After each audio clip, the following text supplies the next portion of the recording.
That last video I just posted, I told you how to do an oil change, and I showed you a couple of different ways how to do your oil change and how to change a filter on it. I had a minor setback, and it happens to everybody. Like I said, happens to everybody. See if I can find it. I probably can't find it in here. When I was changing my oil, I did everything correctly, changed the filter correctly, added the oil like I should, and then I encountered a problem. Now, hopefully you can see this. There's something missing on here, and if you can't tell what's missing, it usually goes right here. It is the gasket. Now, when I changed the oil, the gasket wasn't on there. So, when I changed the oil, put the new filter on, put the new oil in, started the car up, backed it out of the garage so it could run for a minute or two. That's what happened. I lost a whole bunch of oil because the gasket was still stuck on where you take the oil filter off to change it at. And it happens, it actually does happen. And this was out here, outside of the garage where I was changing the oil. So I put some oil seep up, I guess you can say. It sops up all the oil. It's kind of like kitty litter in a way. So all I'm doing is waiting for that to drain or seep all that oil up. And as you can tell, it rained out here a little bit. There's bunches and bunches of puddles. But this right here was the basic culprit. So what I did was I took the new filter off, took the old gasket off, and made sure that the other gasket was still on there, and I screwed it back on. Now, like I said, that does happen. It happens. It happens to everybody. It happens to me. It happens to the most professional of mechanics. But like I said, all I did was just take the old filter off, took the gasket off of the place where the oil filter goes on, made sure that the new filter still had the gasket, and screwed the new gasket oil filter back on.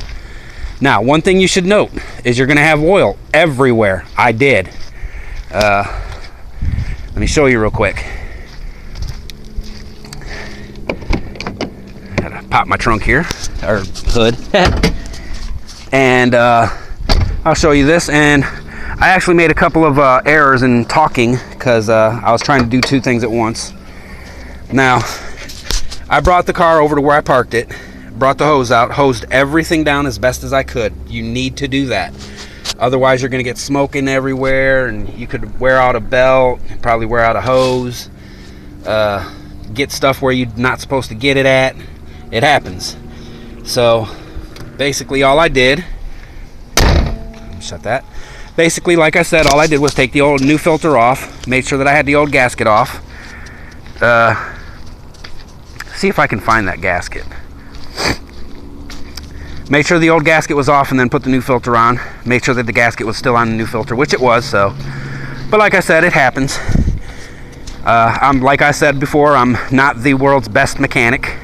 I was going to college for automotive, and because of Hurricane Katrina, I never finished college. And as you get up there in age, you kind of debate whether you should still be doing stuff, and apparently one of the things I debated was going back to college. And unfortunately, what happens when you have kids and you get married, not once but twice, that happens. You pretty much just quit doing a lot of things. Let me see here. Is it in there? No. This is the trash can that I put all my stuff in. So, let's see here. And, of course, it's not in here. Oh, there it is. There it is. That's the oil filter gasket. That's what came off of the filter, and it stayed where you screw the new filter on. So I took this off, put the new filter on, and voila, solved the problem. But for safety reasons and to avoid EPA regulations, what I did was I put this stuff down so I could sop up all the oil and get a good cleaning through here. And this place will look good as new in no time. So, according to manufacturer specifications for safety and health reasons, after you use the sop up, let it sop up all of the stuff that you spilled with, and dispose of it in an orderly fashion according to your state's EPA regulations, which, believe me, there is a booklet in my shop of how to properly do that. Now, one question, well, not a question, but one thing that I definitely have to say about the oil change is a couple of remarks I made 3,000 miles and then 3 months, a year, stuff like that. Let me correct myself. I change my oil every 3 months. So basically what it is I change my oil 4 times a year. That's what I do. A lot of people say, well, I change mine every 5,000 miles, or I change mine every 3,000 miles, 4,000 miles, so on and so forth. I change my oil every 3 months. Now, last time I changed my oil, I only went 2,000 miles over. So, 3,000 miles between oil changes, add an extra 2,000 miles for the overage, and you get 5,000 miles. So basically I change mine every 5,000 miles. But I do change it every 3 months regardless of the miles. When I first got the vehicle, it had like I said, it had 167-ish thousand miles. My first oil change was just under 172. So it was little less than 3,000, and ever since then I've been changing it every 3 months. Now there are times when I've had over 1,000 miles. Another time there was over 2,000 miles. This time it was roughly about 5, so it was about 2,000 miles over.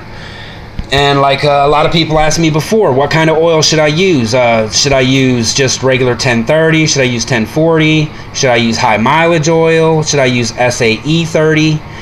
SAE 30 is like a generic brand. It's like Family Dollar, Dollar General, whatever dollar stores in your area.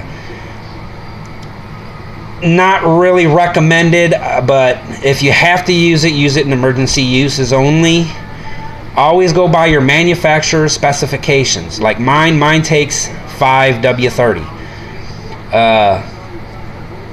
Some people can use 10W30. Mine actually requires 5W30 or 1030. The high mileage oil, really, I see no use in using high mileage oil. All it is just a thicker concentrated oil to help keep your engine parts and components, well lubricated and well oiled in between oil changes. Not all vehicles require that. It's just how it is. But there's vans out there that require 5W20. There's, SUVs like mine requires 5W30. Some vehicles require 1030, 1040, 15W30. There's those kinds of things out there. There's heavy equipment that requires 20W50. I had a 1986 or 87 Chevy full-size conversion van. It required 20W50 because it was a 5.7 liter V8, but it had over 300,000 miles on it. And I basically just drove the car until it basically gave out. But I changed the oil every 3 months. Like I say, I change mine every 3 months. So, and basically, in order to tell how many times you change your oil a year, if you change it every 3,000 miles, multiply 3 by 4, that's 12. So if you change your oil 4 times a year, you're changing it every 3,000 miles. You change it 4 times a year. If you change it every 3 months, regardless of the mileage, then you multiply that by 1, 2, 3, so it'd be 4. So you multiply that by 4, you get 12 months, 1 year. You'd be changing your oil 4 times a year. There are some people who changes it 3 times a year. There's people who change their oil 2 times a year.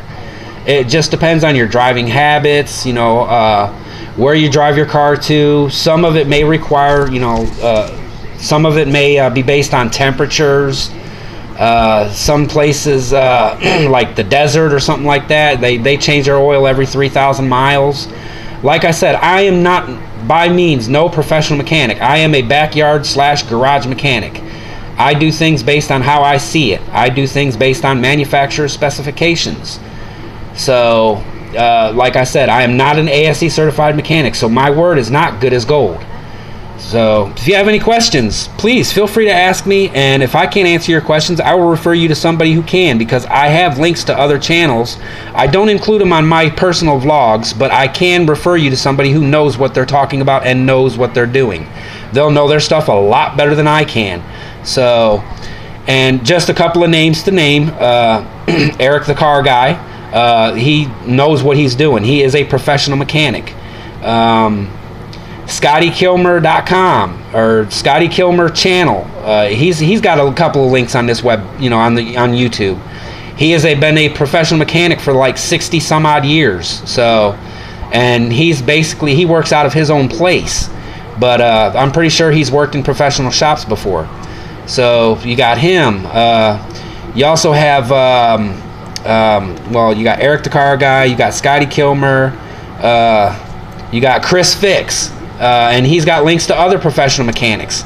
Chris Fix is like my go-to person for my tools. I watch all his videos based on the tools that he uses, and I buy my tools based on what I see from his channel. Scotty Kilmer, I watch his channel so I can get a good feel of what I'm doing. And I watch Eric the car guy because he's got repair channels, he's got opinions channels, stuff like that. It's just everyday things. So once again, I don't set links in any of my YouTube pages, so if you have a question that you want to ask me, and if I can't answer it for you, I will refer you to somebody who can. So, but anyways, that's it for this. I hope you got a little bit of information out of this, and if you have any questions, just ask me, and I'll feel free to answer them, or I can refer you to someone who can. Thank you very much. Have a good day.